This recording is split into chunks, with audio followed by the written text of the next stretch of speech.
Welcome to Harvest to Pour, the business of beverages, with your host, Matthew Shipp. This is the podcast for all of those who are involved in the agriculture all the way to the distribution of beverages. And now your host, Matthew Shipp. Hello and welcome to Harvest to Pour. I'm your host, Matthew Shipp, and today I'm here with Will Blum, the founder of Bluebird Hardwater, a new beverage that combines the crisp simplicity of water with a carefully balanced blend of vodka or tequila and real juice. And this is real rare for me that I actually get to say new beverage, because there's a lot of beverages out there, but they're all versions of the same thing. So today we're really going to talk about and find out from Will what it takes to be innovative in a highly regulated and consolidated beverage industry. Will, welcome to the show. Yeah, thanks for having me. So take us through what inspired you to start Bluebird Hardwater, and just kind of take us through the story of the beginnings of this and what you discovered and what inspired you to start this.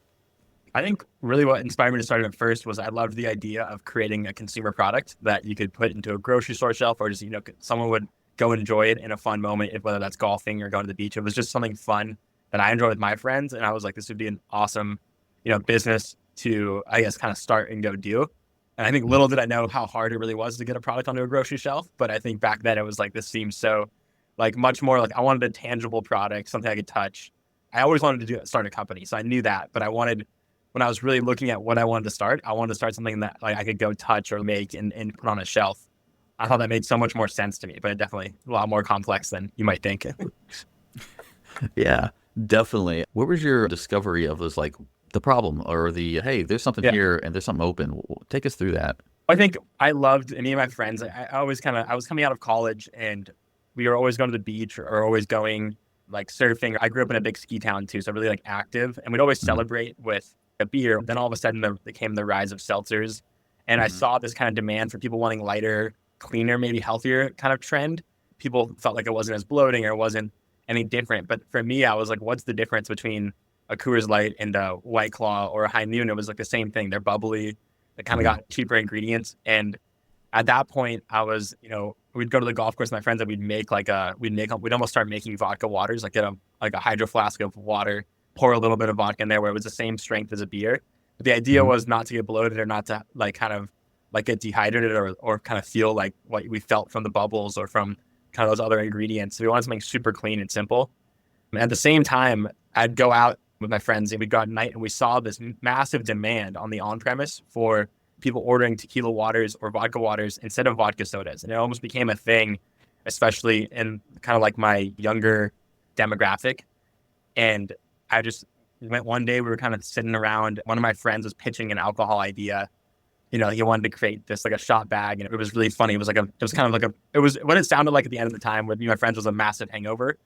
And we were we want the opposite. And so we were kind of sitting there one day and we were we're kind of holding water bottles and we were like, why does nobody do what we do and just add a little bit of vodka or a little bit of tequila to this and then put it in a can and sell it. And we kind of thought it was almost such a simple idea, but it was almost so smart. It was almost so simple, it was smart, and we loved it. We started creating samples and kind of passing them out to our friends, seeing what people liked initially. But for us, really the biggest discovery was going on, online or on Googling it. Has anybody ever done an alcoholic water? And nobody had done an alcoholic water at the time. And it was there's so much at that time called innovation with all the seltzers coming out, but they're all the same. All the light beers are all the same. And it's how has nobody done anything just a little bit different? No bubbles, no sugar, keep it really clean and simple. We couldn't believe that it hadn't been done, something that just made so much sense. Interesting. So you mentioned you didn't want the hangover. So I think when we talked earlier, you were actually started to base your product development on, is that a hangover or not? Can you take us into that? Yeah. So I think for us, that was a big part of it. I always was super sensitive to alcohol, and it would make me avoid alcohol. If I wanted to go even if I was on a golf course with my friends, I wouldn't touch it because I was just I'd feel so bloated and full. And the only way I could drink was something really clean. So you mentioned when you were starting to discover, and we'll get into a little bit more of this, but you mentioned the term hangover and how you kind of balance okay, at what point is it the hangover? At what point is it enjoyable? At what point is it not? So I think that was a big thing early on too, was I felt so bad about the way that the products that were on the market and the way they made me feel. And so many of my friends felt that way. So for us was the development of how simple can we keep it was the kind of the premise of how do we keep this like anti-hangover. And it was also like, what do people actually put in a seltzer? What do people actually put in a beer that might like, actually, increase the chances of a hangover? Or what do they put in wine? Or what do they put in any of the spirits out there that might actually increase the chances of a hangover? And when you start diving into the industry, you see that you're allowed to do so many different things. You're allowed to do even beyond what you're allowed to do in food. You're allowed to put stuff in here that's classified as consumer friendly. Consumable ingredient is what they really call it. And for me, it was like, how can I keep this as clean as possible? So when we buy vodka, there's actually a window of 2% per the volume of vodka that you can edit or kind of add your like signature flavoring in, or, make Kettle One taste like Kettle One. It all tastes the same because they have that little room where they're allowed to, under the TTD guidelines, kind of make that flavor their signature flavor profile. And I think for us, it was, let's go find ingredients that haven't had any tampering with, that they're as pure as they can get. And then also keep the product as simple as it can possibly be, which is a really big challenge that I think that we faced. Was probably the most difficult challenge around the hangovers, was how do you get rid of the preservatives, which I think are massive. And kind of, you see studies coming out recently that they are a massive increase to what the hangovers are, like a sodium benzoate. Alcohol is the only industry where you do not have to disclose your ingredients, which is crazy. Oh, really? Wow. Yeah. Okay. If you look at anything you're consuming wise, you don't have to put any of your ingredient statements like you do on a like an FDA or like a food consumable product. Food consumable. Okay. You don't see the nutrition facts panel on the back of a High Noon can. But, Interesting. Yeah. Huh. All right. Well, we're going to head into our harvest to pour journey. We've kind of touched on it a little bit, but I just wanted to get into how you initially kind of got this idea, what you saw people in the market saying they want something different, and you saw nobody doing it, and so you jumped at this opportunity, this blue ocean opportunity. Yeah. Harvest is just where you source, what you source, and why you source it. So in your case, the water is probably very important, and so is the type of alcohols you're sourcing as well. Then we're going to get into how you make your beverage uniquely yours. Now we're going to get into a little more of the formulation, some of the challenges you've run into, which I think are really great pieces of innovation in this beverage industry. And then the pour is pretty much kind of like the marketing. The pour covers how you get people to know your product, how you get them to come back. Yep. And I think yours is going to be very interesting in the case that you're targeting the Gen Z generations on your website. You state it right here, this is a drink for this generation, and how you reach out to people on that and how you're actively doing that. So let's take all the way back to the harvest now. So let's talk about what's important to you about your source ingredients. I really, going back to that kind of clean as they can be, that was something that in the beginning I think is really hard to find. I think as a startup, the hardest thing you're going to do is in the beginning is just figure out how to even make a product. How do you find a person that's going to can this product and make it? And at the same time, if you're using super clean ingredients, that limits where you can package your goods. You need to package at a facility that is as high quality as it gets, because you're not having the preservatives, you're not adding anything like that. So the ingredients really end up mattering on the quality wise, where you can't have, if you have an ingredient that has somewhat been tampered with, that you're not expecting to put in your formula, and your formula is dependent because there's no preservatives that are going to, kill something off or edit it off. It needs to be 100% tested and perfect. When we first started this process, it was making sure that the water is 95.5% of the beverage. How do we find the best water source possible? That really limits your co-packing as well. Right now we're producing up in Vermont, and that's just so we can get the highest quality water possible. We've gone to a couple different facilities in our lives, but this one's the best water. We've done ones around the Rocky Mountains in Idaho. We've done a lot of different facilities like that. Making sure the water is really, really good is the first part of it. At that point, we can source our tequila or vodka from across the country, or the tequila from Mexico. Finding good vodka was not hard. There's a lot of amazing vodka producers. The high quality vodka doesn't cost so much more extra. I think if they add an extra 0.5 cents to their, beverage, it's a big increase. But for us to start up, we want it to be clean. So we're willing to go buy, a vodka that costs a little bit more. And I think that was really easy to find in the US. There's a lot of great vodka producers. For us, it was, let's find the purest one. So we sourced a 10 times distilled vodka, just as pure as it gets. It actually comes out at 97% alcohol, which is incredibly strong. And then we water it down from there. The tequila was super interesting for me. And we used to actually make a whiskey drink as well. And those were two really eye-opening experiences early on in finding the right ingredients. Whiskey especially, I never had tried a whiskey that had never been a little bit edited or a little bit tampered with. I think it's sometimes when people first try a natural wine, it tastes way different than your wines people are used to, because it hasn't been tampered with. And that was from my experience with whiskey, which was really eye-opening for me. But then even more so, tequila was hard because of the regulations. So to be able to bring a product from Mexico or a tequila from Mexico and then actually can it in the US, you're not allowed to use 100% like blue agave, because if you actually, the import law is if you ship 100% blue agave across the border, it has to be already bottled and nothing larger than a 750 ml, which is why you see a lot of tequilas down at that like 750. They're not going into the handles. And if they are, they're not 100% blue agave. So for us, it was, and I think a lot of like the tequila RTDs at this time were really struggling finding a great source. Our product is super light on flavor. Like that's the lowest ingredient by far is our flavor. It's super light. I want it to be more like a water. So a lot of people were covering that up with flavor, and we didn't want to add any covering up to our drink. So going down and finding a tequila that we could source that was really high quality, where you actually weren't even allowed to make it 100% blue agave, but you had to make it, like I didn't want to sacrifice on anything. So what we ended up doing was we found a person that was willing to make our base of our tequila from start to finish.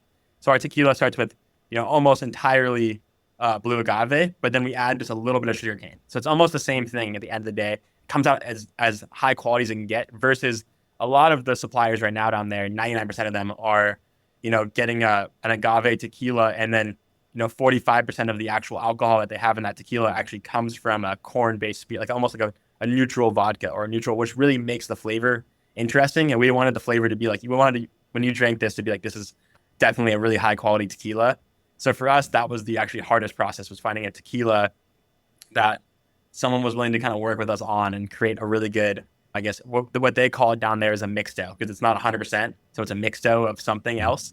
And we wanted ours to be a really unique mixto. And the workaround for that was add a little bit of sugarcane in the beginning of the process, which is almost identical to agave. And that doesn't ruin the flavor, it doesn't ruin the quality. And again, going back to the hangover stuff, that's a big thing with tequila, is there's so much room for editing your tequila before you ship it. I mean, that's why you see the non-additive tequila on the rise so much. People are really looking for that, but also it being a little bit rare. There's so much you can do down there. There's so much you can edit. There's so much you can play with your tequila. So us was like, we want to make sure it's 100% exactly what we know it is. There's no playing with it at the end. And then when you actually drink it, it tastes like tequila. That's a big thing with, I think, what I witnessed with whiskey and tequila sourcing was, like I've had a 7-year-old bourbon before, but I've never had it non-edited. And that I want the consumers to approach it the same way they would approach what they're used to. So I wanted it to still have that, the 100% quality, but also the taste profile that the consumer was really used to, which was a hard balancing act, because we wanted to be so real and so raw. And I think that's it's actually kind of, I always think it tells a crazy story about like our consuming, that we're so used to like the not raw and real. I think people are wanting it more and more. I mean, it's over the last 3 years, it's changed so much. Because when I first started this, it was kind of the peak, or like the first, I guess, kind of iteration of people really looking for cleaner, healthier options in the alcohol space, and that was really on the rise.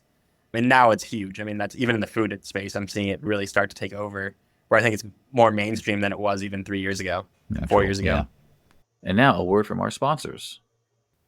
Protecting the look, feel, and identity of your product is crucial, and that's where James Gorley can help.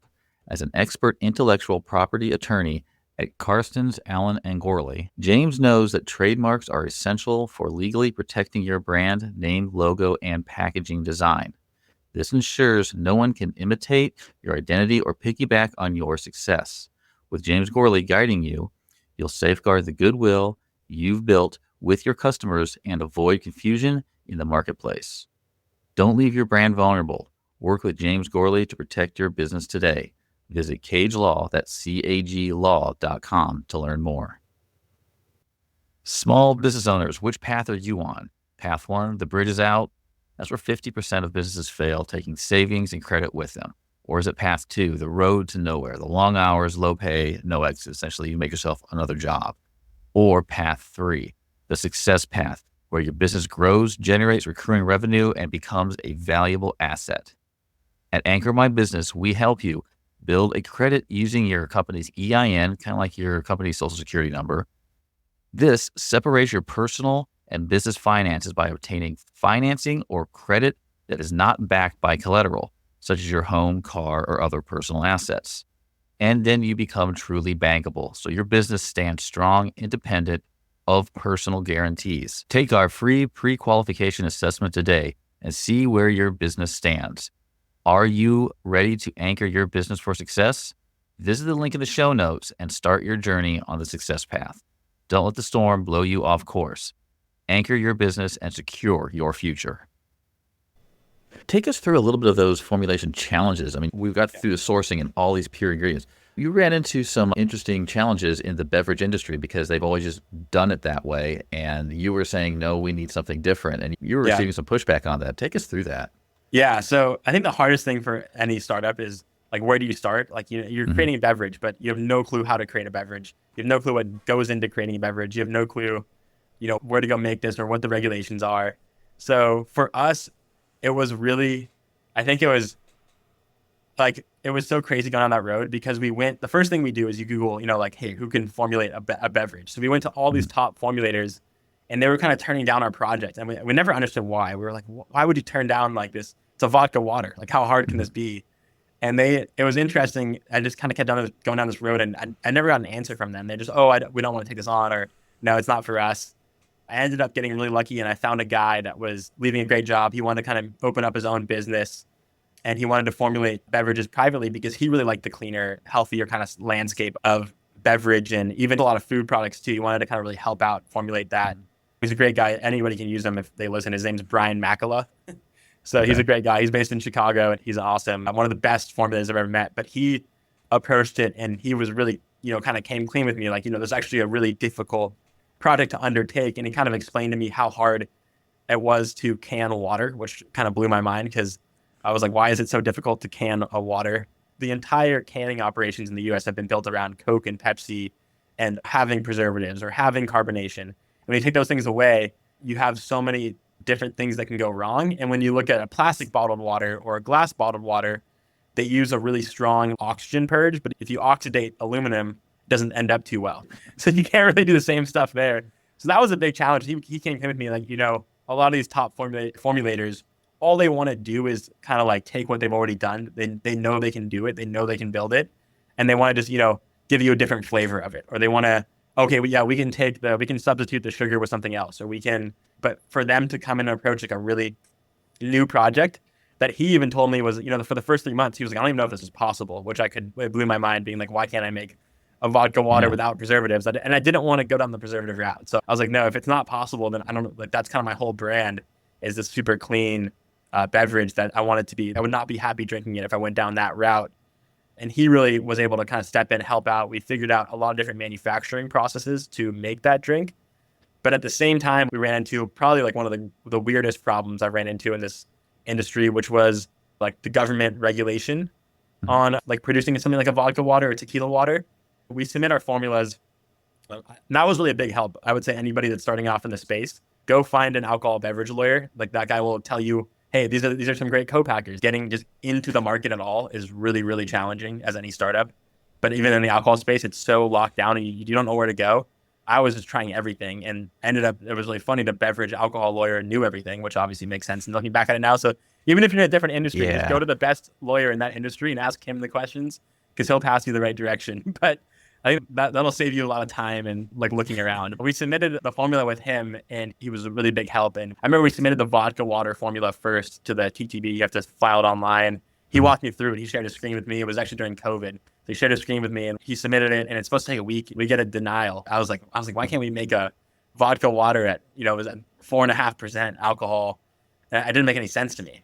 And this was the vodka water formula without an added flavor yet. So that's kind of our newer products. We use a real juice in them to kind of get that flavor in there. But this was just a simple vodka water formula that we wanted to have as our base signature product. And we got denied. And then he looked into it and talked to them. And he kind of knew why it was happening already. And the most interesting part of this whole thing was that if you wanted to produce a vodka, which is why we see this on the shelves, all vodka is not really lower than 40%. You don't see a vodka at 38 or 35%. Unless it has added flavors, which is a really interesting rule. So for us, it was like, we couldn't just go make a high noon without the flavor or a seltzer without the flavor or even a vodka water without the flavor because they didn't want us to go and bottle a 4.5% vodka water and then put it on the shelf as a vodka. And then they didn't want to trick consumers. But my thing was like, I want to make, it's almost like, why can't we make a product that's if anything, like a 4.5% vodka is much safer than a 40% vodka. And I was like, why can't we make that for the consumer? And it was so funny. We actually submitted, I would say, like probably 12 different times. Like we tried to make, oh, this water is a really special ingredient. We tried to make like that claim. We tried to make like we tried to say that like our added flavor was you have to nitrogen dose the top of our cans because there's no carbonation. So to make them actually like feel like a real can and actually, kind of have that longevity and shelf life, you nitrogen dose the top of your can so that it makes that pressure when you seal it. It looks like almost like dry ice. It looks like when it goes in, it starts evaporating, and that's why it builds that pressure. So we tried to pitch that as the added flavor, like our nitrogen dose. It was a lot of different funny things until we finally just ended up getting one of them on the phone, one of the people at the TTB that approves this. And we talked it was a long talk. It was like 45 minutes. It was a pretty intense conversation too, as I did not think it was going well. And at the end, he was willing to give us that. Because at one point, actually, it was actually funny. We got a green light to go ahead with the project if we called it on the front label really big, diluted vodka. And I was like, I can't sell that name. I can't sell diluted vodka. Yeah, so I was actually halfway through the process. They were like, you can sell it under this name of diluted vodka. And I was like, I could sell it, but it won't sell. Yeah. So that was really interesting, but that was a crazy process going through that whole thing. And then finally getting the approval was awesome. And then at that same time, formulating the beverage and going through those challenges was all around the same time. And that was almost really why it took a year to even start seeing a product even made on our side, was just how crazy it was to build a new, and even just something that's slightly different than what's on the market. It wasn't like we wanted to make a new alcoholic water, but it wasn't like this crazy change from what's on the market. It was just a little bit of a change with taking the preservatives out and making it cleaner and making it not carbonated. And in that little change, it was something that no one's ever done before. And because of that, it was a full ground up operation for my first kind of foray in even any startup. I wonder if some of those laws or those requirements go back to prohibition, because when they were intentionally diluting alcohols and stuff, they put something in and nobody's pushed up against it till now. And it's just like, there's always been I think all the alcohol again. laws are prohibition based, because you look at like how hard it is to sell alcohol online, and it's like those haven't really, like, you're not really allowed to, but people, it's like at this point, it's like, it's kind of like the toothpaste is out of the tube, and it's like, you're not going to put it back in. And like, you have people not to sell online, even though it's not, like, it's never been allowed. I think there'll be a big change. I mean, I've already kind of seen people push for it, but there'll definitely be a big change. Well, that's great. I mean, that is something for anybody doing this to learn, that you still can push the industry and make changes. It just takes a good alcohol beverage lawyer, which I did not know there was one, but that makes sense. Now, how long did it take for you to get not necessarily just to get it approved, but how long did it take you to nail down the formulation? Because it couldn't have been done before. Really took us about 6 months. Oh, wow. And then we thought we had it really nailed in. And then obviously we go to our first co-packing launch, and it was like, we had to figure out we figured it out in 3 days at the co-pack, but we even had to figure out a little bit more of just like how to tweak something really quick. I mean, we got it to 99%. And then once we were there, it was able to kind of figure it out. And the whole development process was 6 months. And then from the 6 months, it was, okay, now we got to source these ingredients and go here, here, and here, and go to this co-packer. But then once we got to the co-packer, it was even the actual manufacturing of our product. At that point, we had to choose a co-packer based on who can even do this in the space. And there's only a few that could even do it at this quality level. So we were choosing between 3 or 4 co-packers max to make this beverage. And we even had to figure out at that co-packer, we had to add in, we actually bought a filter. Last second, we bought this filter, just an added step in the process, just to fix one problem we were experiencing on one of our products. Wow. There's a lot going into it, changing the whole entire manufacturing line of a facility where you're one of the smaller clients. That's to say, it's they usually, every time you try and change something, it'll be 3 months before they can get back to production or something like on those lines. So let's go into the pour. This is more of the customer, understanding your customer, and also marketing to your customer. So you obviously did a lot of customer research, started diving in. You noticed the problem with your friends and with yourself. Then you wanted to go out and see if this is really a thing or just something weird amongst your friends.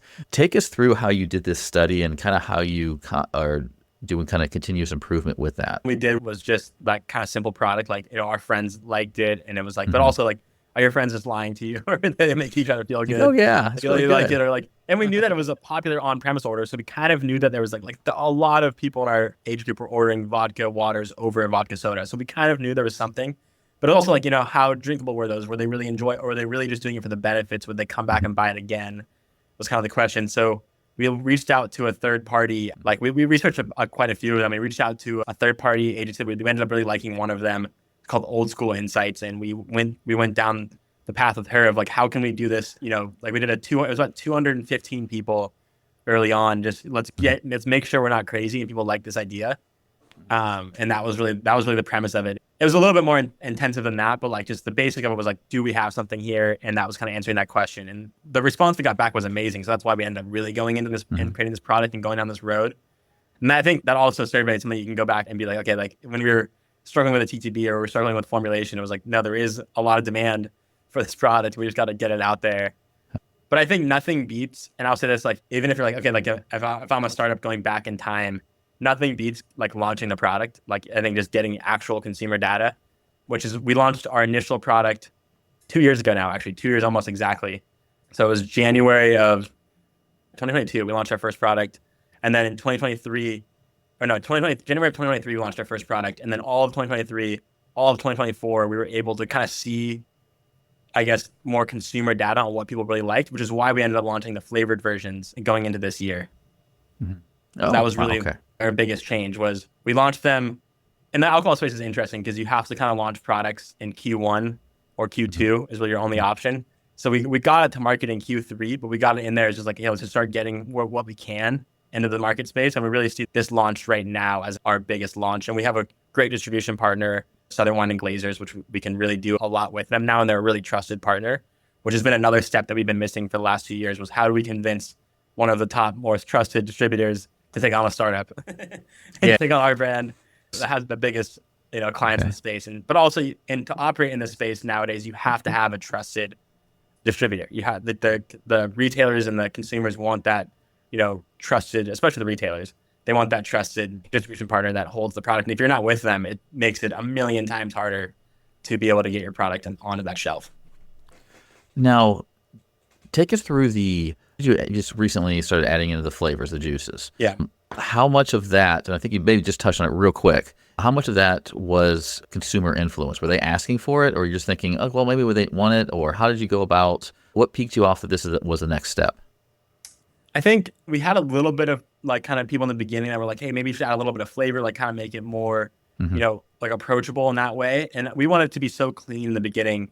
And it was already so difficult creating a vodka water that had nothing in it. We thought, like do the Corona with a lime. Like if you want a lime, you're going to squeeze your own lime. If you want a lemon, like it was so clean and refreshing to us. And for us, we had this massive, right when we launched, we had a really big amount of people buying. Like it was almost this big spike. It was like, oh, people really like this. People really want it. And then it kind of steadied off and even fell a little bit. We're like, okay, why are people not coming back for our product? It was a massive kind of first time purchase product. We couldn't believe the numbers we were getting on the first time purchase, but it was like retaining the customer was more important than like I ran into a beer company that it was a big one. And they told me, if you have 10 people and 3 of them love it and 3 of them will come buy it back again, it's better than having 10 people that somewhat like your drink. Retention is very important. Okay. So retention is very important. And so we started asking people the biggest thing that we do marketing wise, and I would say is the best thing is it's kind of funny because Harvest Pour, is pour people samples. Just pour them samples. That is the best thing you can do to figure out what people like. And we did so many samplings, and we had anybody that, if it was a third party agency doing the samplings, if it was me doing the samplings, it was asking them questions. Like, especially we knew we had regular customers. So we asked the regular customers, hey, what do you like about it? What do you not like about it? And the real answer at the end of the day was that they wanted a flavor in it that was already kind of pre-done so they could bring it anywhere and not think about it. And at the time, it was funny because I remember developing the vodka water formula with the same guy, Brian Makala, and I was like sitting there and I was like, it was so difficult. And I remember it's like, if we add juice to this, like we're just adding like a crazy level of, like another, like adding something like that, that just is so much harder than just making a vodka water because that can go bad, that turns bad. Like anything that adds it's almost like you're spiking the drink with something that can go bad and a product that doesn't have any stabilizers to begin with. The thing that really made it a million times easier this time around was that how much the world had already been demanding cleaner, healthier products. The co-packing and manufacturing landscape in the last 2 years has been a massive change, big pivots. These people, the co-packers and manufacturers know they're going to lose business if they don't make it cleaner and healthier products. And to do that, they had to invest heavily into machinery. I remember seeing big brands like Liquid Death, which is a massive canned water company. They weren't producing in the US because they couldn't find somebody that could can water, kind of like me. They're canning in Austria. So I think last year they just moved to Virginia. So they just moved. And so like there's a lot of kind of uptick in people being able to produce this in the US. And that made it so much easier to avoid a lot of challenges with the real juice flavors. And it was actually, I didn't even have to think about it it wasn't even a nightmare. It was like, we knew we could do it. It was just like, how long can we get the shelf life? We wanted it to be a year, but we surpassed that by far. So we're close to 2 years. It wasn't much more of a conversation besides, hey, we have to move to a different co-packer, but this co-packer has this piece of equipment where we can really make this shelf stable. That's interesting. Yeah. It's so weird about the water, because I know, like, for a flood relief here in the Midwest, Budweiser will can a bunch of water and have that out. So I wonder what they're getting around. Maybe this is just...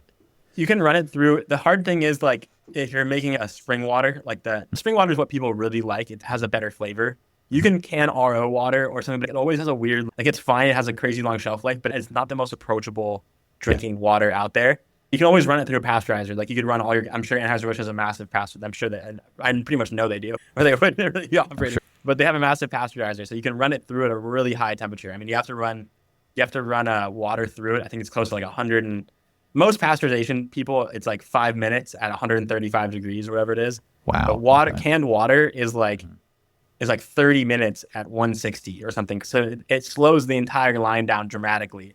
A lot of co-packers don't want to do it that way, and then also you don't get like that quality. It's not a quality like I'm gonna go buy that water over the competitor, which is a really big thing for Liquid Death. They have great water. It's spring water, so it's like, how do I go buy that water?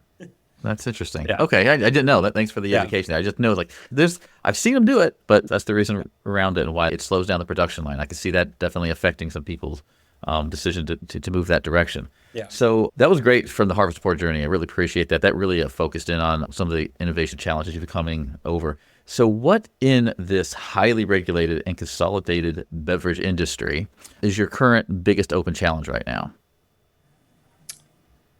I say right now, like, our biggest challenge is, I mean, we've gotten through so many of the biggest ones. Like, I think getting a good distributor was the biggest challenge any startup will face, is getting a really solid distributor. Regulation-wise, for us right now, our biggest challenge is moving away from a third-party regulator. I guess, so we used to get to market quickly, you can go use companies, one's called MHW, one's called Park Street Imports, and you can use their licenses to get into states really quickly. So you can be like, and they take part of your margin to do it. So it's like, hey, for $1 on your case, we'll give you our license to go operate in New York, or a license to go operate in Florida. And for us, that was a big thing this year, getting a trusted distributor. I was like, I want to do it all in-house now, with us being the actual license holders. I want to do it 100%, so I know it's perfect. And that's a big step for us right now. It's the biggest regulatory step we're taking right now, is getting all of that done in-house. So anytime we go to open up a new state, that'll be all under a Bluebird Hardwater license versus a third-party like Park Street Imports license or something like that. But for that too, it's like we have to remain with them for a longer period of time before we can get this license. And it's a long process for startups. I mean, some of them can take 6 months. And that changes too. Every state right now is changing dramatically because of the rise of RTDs, or canned beverages. You can't compete with, like, a White Claw is much cheaper than a High Noon, because High Noon uses a real vodka, and they're classified and taxed as a real vodka, at a 40% kind of bottle. So that's a big thing that we face is, even if we go in and enter a new state, then all of a sudden that state's like, oh, we're going to recognize you as a maybe a beer, or And now it's you're going to be taxed. it's different from state to state. And now you're going to be taxed like wine. And then you have all of these big companies like Gallo or Anheuser-Busch or Molson Coors. They're all fighting the states for approval to be able to tax their RTDs less, because it does hurt the consumer at the end of the day. That falls on brands like us, where we want to get it as competitive as possible. That tax is a massive thing, because, and I also don't agree with it too, because at the end of the day, like, it's ethanol. Like, everything, everything's ethanol. So it's like, why don't we just tax on the amount of ethanol in your beverages? Like, even like beer, wine, or spirits should never have been separated tax-wise. It should just be like, how strong is your beverage? Wow, that sounds like a whole other show. So on the side of that, overcoming those challenges, how has it been building a team with a startup mentality? Yeah, I think I'm really young, so I think like a team in the beginning was one of the biggest challenges I think I've personally faced building a company, was the team. And I think what I've realized now is, like, don't be afraid to, like, I mean, it sounds bad, but don't be afraid to move on from somebody, or like, find somebody that really fits, and do that quickly. They say hire slow, fire quickly. I think that's been a big mentality in big companies, but I think hire fast in startups and fire fast in startups. I've heard that, yeah. Yeah, I think that's a big thing. You have to start somewhere. Like, for me, when I first got into the space, like, what does a good head of sales look like? It's hard for me to like I can have a guy that blows me away, but what if that's not even nearly as good as, what Anheuser-Busch would consider a good VP of sales or a good head? So I think, like, really just start somewhere. And then if it's not working, make changes quickly. But at least I think a lot of some people would be scared to even start somewhere. Like, oh, I don't know if that's the right guy, or I don't know if it fits perfectly. Just go and get it. And like, then maybe that'll lead to something else, or that'll lead to something else. But building a team, the biggest thing is people need to understand in the startup.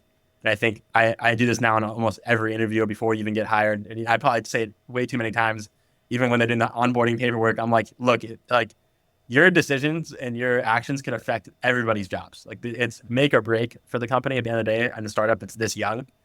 And like we're as a team either going to make it or break it. And one person can break it. That's a great piece of advice right there. That's for somebody coming into that. I know it's you probably come in, like I said, you're noticing your product with your friends, that there was something there, and then now having to like employ people to make this business thrive, and one thing being off could be detrimental. That is a hard lesson to, I guess, learn. The world is hard right now. You got a lot of like since COVID, there's a lot of people that are. It's become a much more like you have big companies that are almost more comfortable than they've ever been, and I'm telling you to come into one of the most uncomfortable environments and say like I think I saw a stat recently, like 90% of Americans don't want a promotion. And I think that like summarizes my hiring experience. It's really difficult to find like those people that are really, really motivated, that really want to get after it, that are willing to risk a lot in a startup. And that's because like that's what we're all doing. That's what I'm doing as a startup owner, is you're risking a lot to make this thing work. People need to be on that wavelength. I think that it's a great way to make people, you find the people immediately if you're looking at a startup that are like, I want this more than anything. You can see them get excited about it, or you can see them, they're terrified.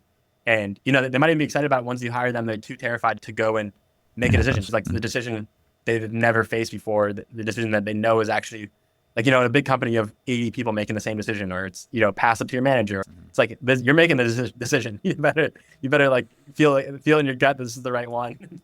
So would you say you're definitely looking for those innovators and problem solvers? Yeah. Innovators, problem solvers, people that like, that are willing to kind of, I think, you know, risk versus reward. Like how much risk are you willing to put in for a big reward? Do you have the shared vision of like where we can get this? Awesome. Okay. All right. And another question here is kind of leading off of this. So you build this team, you build this innovation, you've come through these hurdles. Now you're at that point to where you're getting ready to launch the beverages with the flavoring, fruit juices. Where do you want to take this business next, or where do you see the business going next? Nationwide with our distributor. Our current one, Southern Wine Glazers, has 47 states. We're launching with them in Florida this January. And really, for us, our next step is just showing them what we can do in Florida and then being able to expand from there.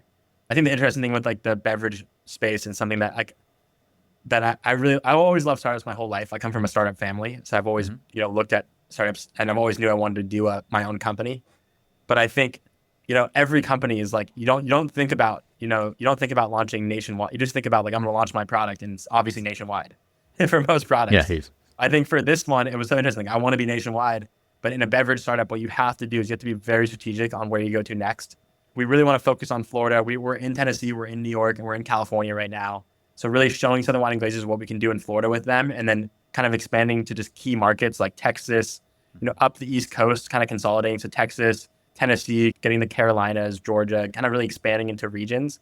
But our really big overall goal is to get this nationwide, or as nationwide as we can get it on our own, is really the goal of mine. I think that's been a big learning curve in startup in beverage, is win, like everyone says it, but like win your backyard. Everyone says in the beverage startup world, but in the beginning, you might not think that. Like just go own your backyard, start small, prove what you can do in your backyard, and then don't grow too fast. I think is a big thing. Like your numbers can grow fast, your case sales can grow fast. You're in markets.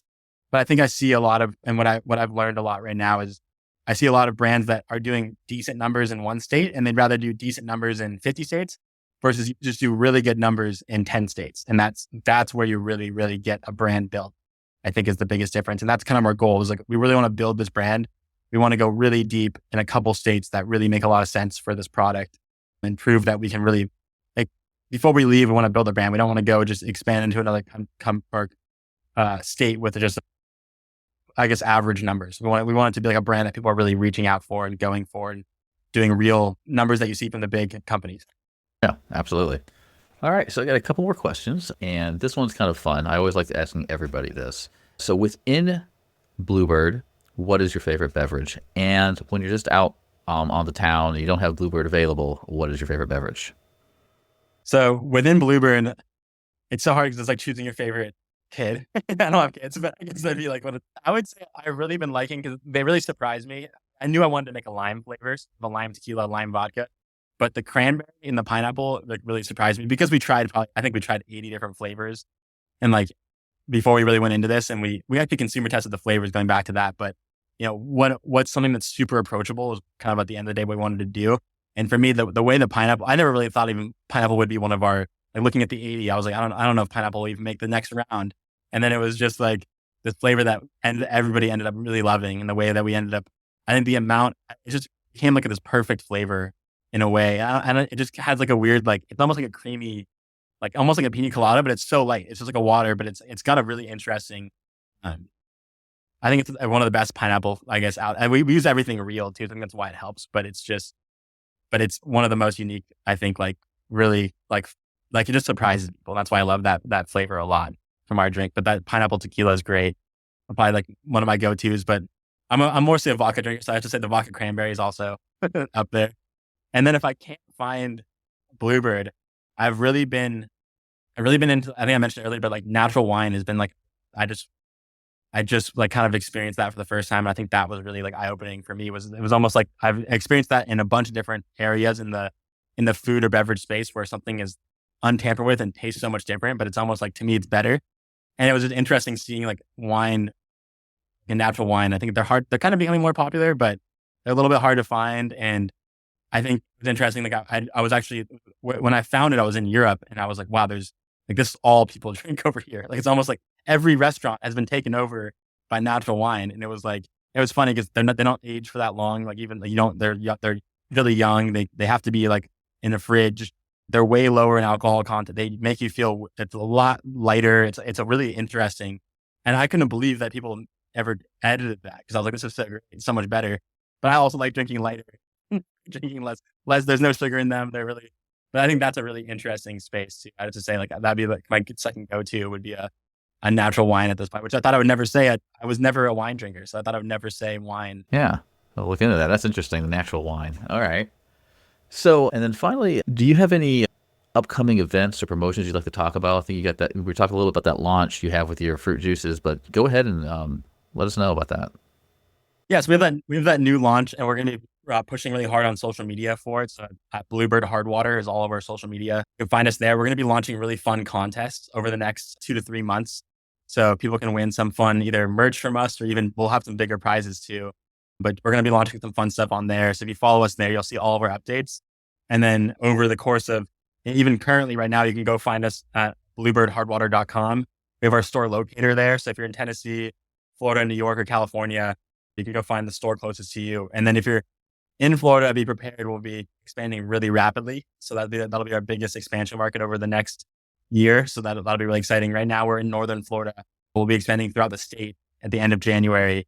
And that'll be the state that has the most change for us. So, and a lot of our social media marketing and events will be down in Florida. Now, Ken, I know this is different between different, I don't know how this works with the alcohol percentage you have, but if somebody wanted to order some across state lines, can they do that? Yeah, you can order on our website. So we have a couple links on our website that go to like a local bottle shops or online fulfillment centers, and you can order online from our website. It'll take you to a different website, but it's a couple different options for people in different states because it's really hard. So some options only deliver to 27 states. Some we'll fill in. We pretty much have the entire U.S.